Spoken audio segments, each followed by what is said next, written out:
예, 부총리님. 네. 대한민국 윤석열 정부의 국정 목표 중에 하나가 대한민국 어디서나 살기 좋은 지방시대다라는 게 있습니다. 그죠? 그렇습니다. 예. 거기 보면은 지역 불균형 해소, 수도권 일극 집중 해소에 대한 강한 의지가 국정 목표에 드러납니다.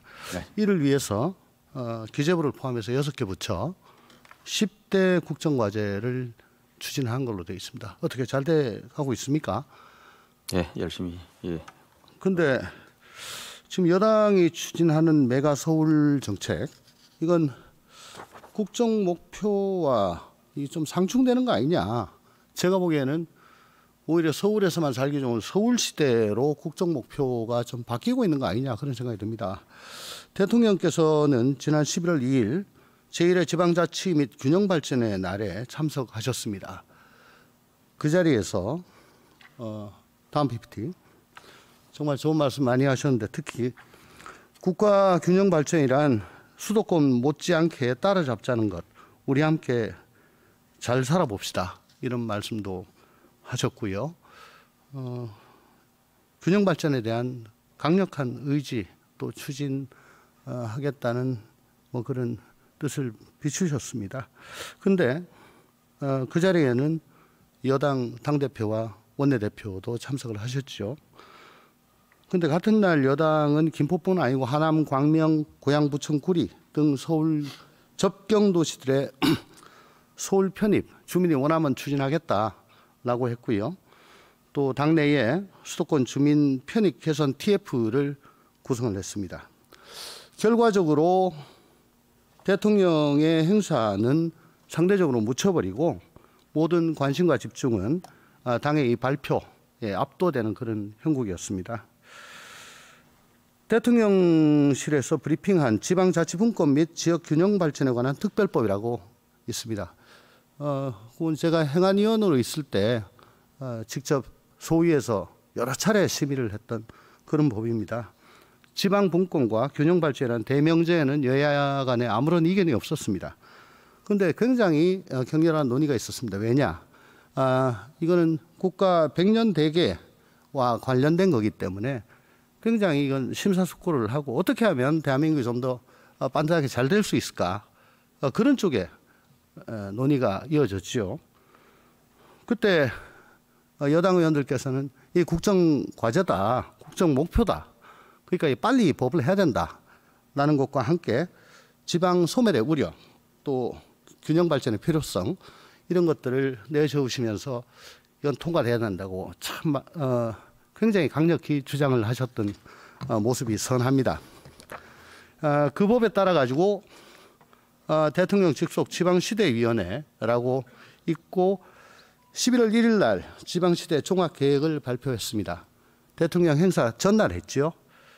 근데 이걸 내용을 보면은 김포서울 편입 당론화 메가서울 정책과는 이 상충되는 정책이고 지방시대위원회가 과연 이런 정책을 발표했는지조차도 별로 언론의 각광을 받지 못했습니다.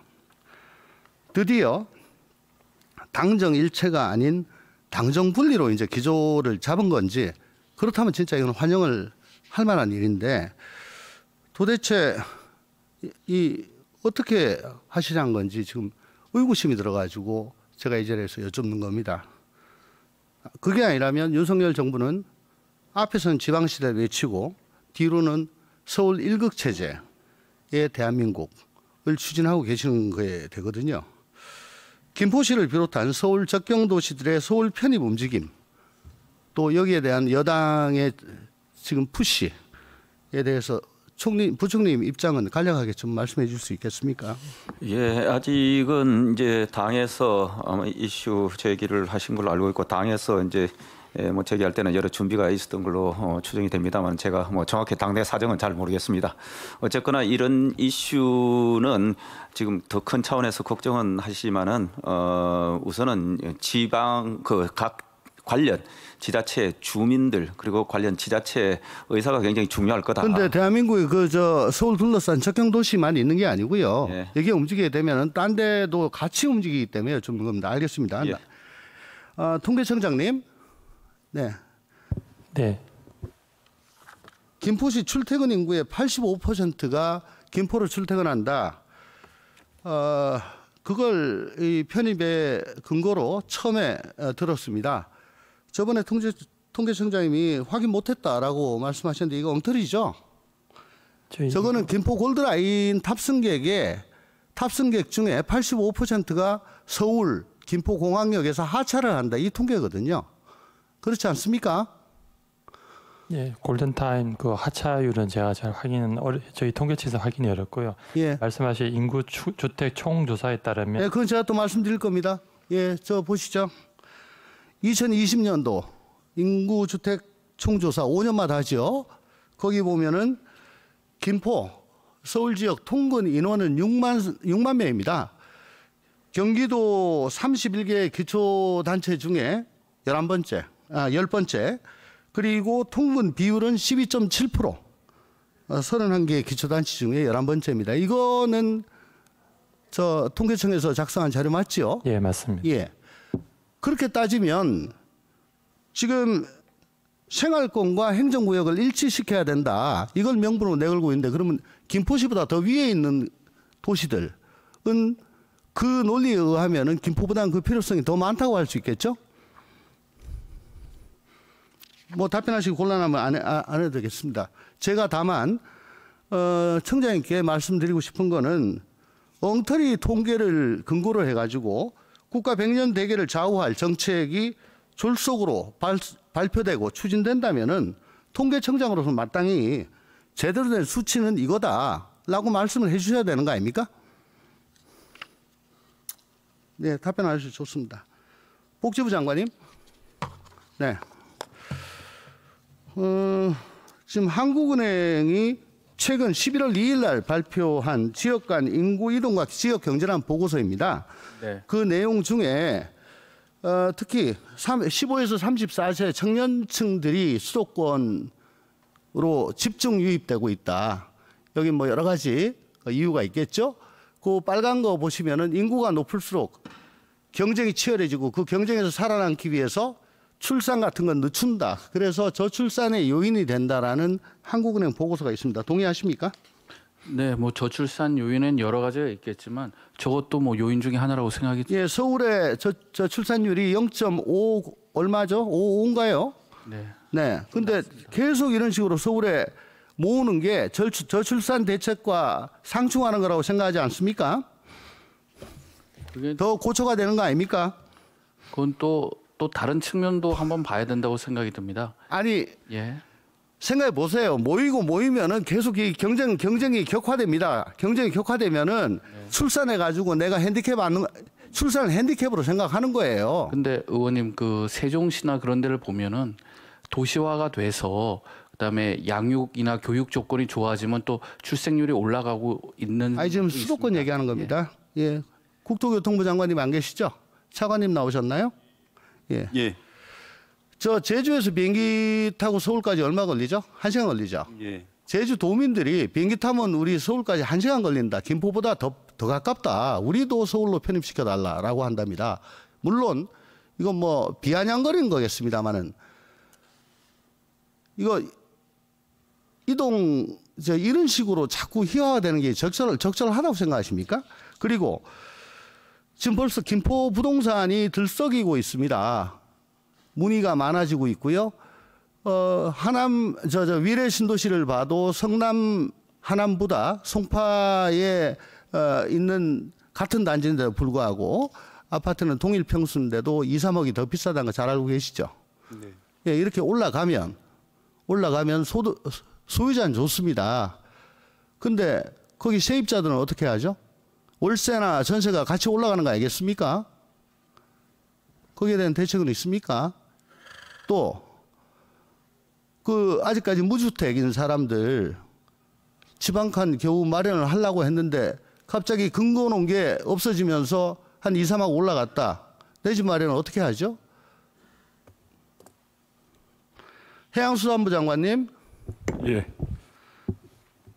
김포시장은 김포가 서울로 편입되면 바다로 연결이 되고 항구를 만들 수 있다라고 말씀하십니다. 김포 어디다 항구 만듭니까? 뭐 지금도 경인항 김포터미널이라든지 서울항이라든지 이게 무역항으로 지정이 돼가지고 있는. 예, 근데 새로 만들 수 있대. 바다하고 연결이 돼가지고. 자, 김포는 반도죠. 예, 예. 오른쪽은 한강, 왼쪽은 강화도하고 연결된 강화해협입니다. 북쪽은 북한이고요. 어디다 만듭니까? 뭐 향후에 물류나 교통 여객 여건 등을 고려해가지고서 서울항이나 경인항 개발 등을 더 검토해 볼 수 있을 것 같아요. 경인항이 지금 제대로 되고 있습니까? 좀 뭐 미미한 실정입니다. 예. 2018년도부터 올해 9월 달까지 국가관리 무역항의 물동량을 쭉 했는데 끝에서 두 번째 아니면 가장 끝입니다. 그죠? 그렇습니다. 인천항의 0.4에서 0.5% 정도. 네. 요 지금 겨우 있는 경인항이 그런데 김포에다가 항구 또 만들어가지고 어떻게 하시려고요? 그리고 만들 데도 없어요. 강화 해협이 좁고 물산은 세고 수심은 얕습니다. 그죠? 예, 뭐 구체적으로 검토는 안 해. 아니 만들 데가 있냐고요? 그렇게 알고 있습니다. 아니 글쎄 만들 데가 있냐고요? 애기복 있는데 저 북한 앞에다 만들려고 그래요? 어디다 만들려고 그래요? 아니 그런 부분들이 그죠? 검토가 안 됐기 때문에. 아니 그런 부분이 아니고 예. 서울에 항구를 가지게 된다. 서울이 바다를 가지게 된다. 라고 하니까 도대체 어디다가 하려고 하는 거냐 이 얘기입니다. 환경부 장관님. 예. 지금 방금 저 경인항 말씀하셨고요. 네. 경인항이 이제 저 김포 쪽에 있고 저 한강 쪽에 있고 서해 쪽에 있죠. 네. 근데 방금 말씀드렸다시피 그 경인항의 당초의 취지하고는 다르게 굉장히 물동량이 저조합니다. 네, 맞습니다. 그리고 경인 아라뱃길 또한 물류 기능을 잃었죠. 그래서 공론화위원회라는 게 있습니다. 그게 축소나 폐지가 필요하다. 그래서 환경부에서 아라뱃길 기능 개선 연구 용역이라는 거 하셨죠. 지금 그 결과가 최근에 나왔다는데 혹시 그 결과 받아보셨습니까? 아직은 뭐 검토를 못했습니다. 그 국토부 차관님, 그 국토연구원에서 했다는데 그 결과 알고 계십니까? 아직 뭐 제가 보고받거나 그런 건 없고. 용역만 맡기면 답니까? 이건 뭐 결과는 아무도 관심이 없네요. 자, 방금 저 우리 해수부 장관님 말씀하셨듯이 이미 인천항이나 평택항 같은 국가 관리 항구가 있습니다. 거기서 물동량 지금 잘 소화하고 있어요. 경인항 기존에 있는 것도 저거 폐쇄할까 말까 지금 하고 있는 상황입니다. 그 상황에서 김포 저 서울하고 연결됐다고 저기다 항구를 만든다? 만들 수 있는 데 있으면 한번 찍어 주십시오. 그러니까 저는 이 말도 이거 서울 바다로 나가겠구나. 헛된 꿈을 꾸게 만드는 허언이다 이 말씀입니다. 안 그래도 아라뱃길 2조 6천억 정도 만들었습니다. 세계에서 가장 비싸고 가장 안락한 자전거 길입니다. 지금은. 저도 백수 시절에 그 진짜 자전거 많이 탔습니다. 자전거 타기 최고입니다. 그 동네. 근데 그 2조 6천억씩 드릴 이유가 없지 않습니까? 근데 또 저기다가 항구를 또 만든다고요? 박문규 산업부 장관님, 이영준 기부 장관님, 예, 이게 산업부와 이건 뭐 답변 여쭙는 게 아닙니다. 산업부와 중기부가 추진하는 국정과제가 있습니다. 지방시대와 관련해서 거기와 일치되는지 제가 보기에는 아닌 것 같아요. 한번 좀 살펴보시기 바랍니다. 네. 네. 부총리님, 예. 예, 대구가 지역구시잖아요. 예. 대구에서 나셨죠? 달성. 예. 예. 예, 저도 대구에서 쭉 자랐고. 예. 반갑습니다. 주로 이제 상이 나가지고 문상하러 좀 내려갑니다.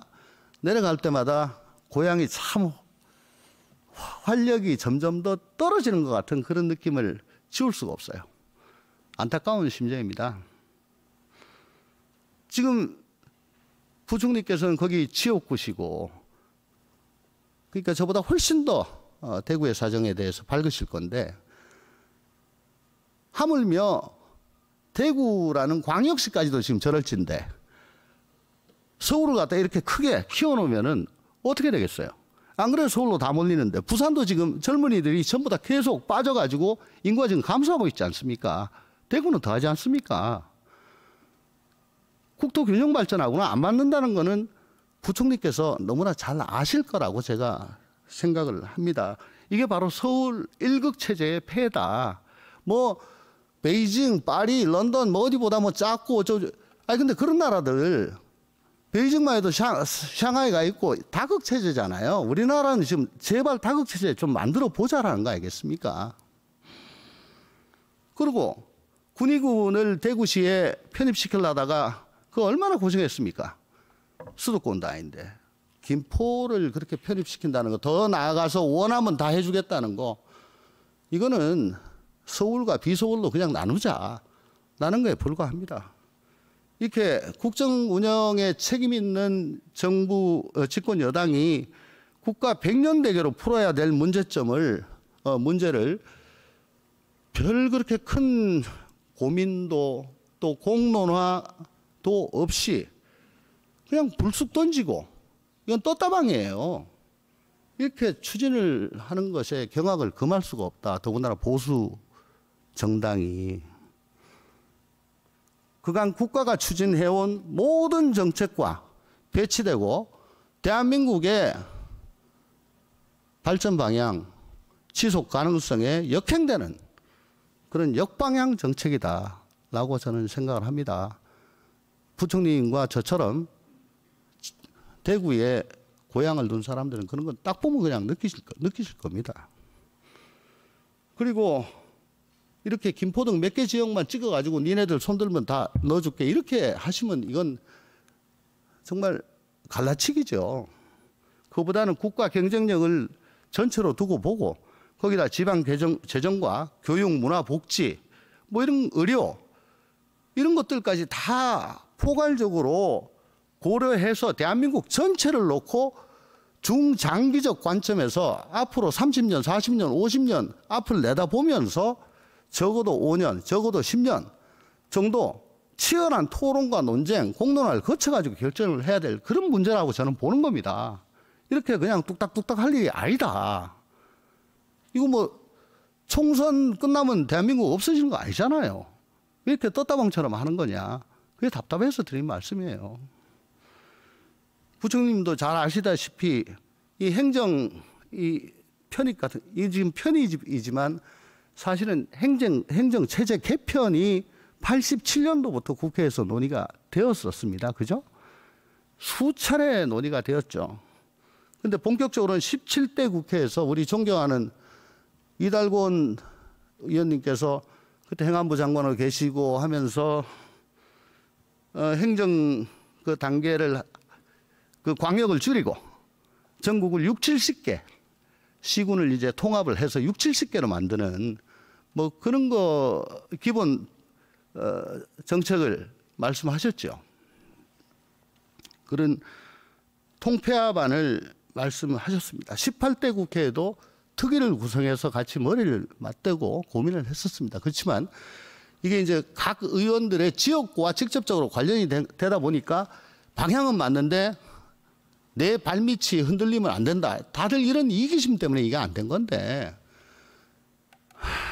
진짜 우리나라의 지금과 같은 시군 또 도 이게 꼭 필요하냐. 지방 얘기해서 죄송합니다마는 인구 3만 되건 4만 되건 10만 되건 70만 되건 시청이 있어야 되고 시장이 있어야 되고 시의회 군의회 다 둬야 되잖아요. 저희 남양주는 저희 지역에 있는 화도읍이라고 전국 최대의 읍이 있습니다. 약 12만 대입니다. 거기는 지구대가 있습니다. 경정이 지구대장입니다. 옆에 있는 가평이라고 가평군이죠. 거기는 인구가 한 7만 대입니다. 근데 군이기 때문에 가평 경찰서가 있습니다. 총경이 서장입니다. 하물며 수도권도 이럴진데 지방으로 내려가면 3만, 뭐 2만 5천. 근데 시고 군이기 때문에 갖출 건 다 갖춰야 돼요. 행정 비용이 너무 든다 이겁니다. 이걸 좀 합쳐가지고 그 행정 비용 드는 거를 아껴서 우리 국민들께 돌려드리는 방안을 좀 고민을 해야 되지 않겠습니까? 부총리님. 어떻게 생각하십니까? 예, 의원님께서 그 부분에 특히 관심과 연구가 많으시니까 그런 논의는 또 국회에서 한번 활성화시켜 주시고. 열불 내가지고 말씀드렸더니 숙제를 주시네요. 예. 예, 같이 뭐 논의하고 지혜를 맞대는 거는 언제든지 환영합니다. 그렇지만 이렇게 야 이번 선거 이거 한번 던져보자 이런 거는 난 아니다. 공매도도 마찬가지라고 생각합니다. 부총리님께서 균형을 잘 좀 잡아 주셔야 되겠다.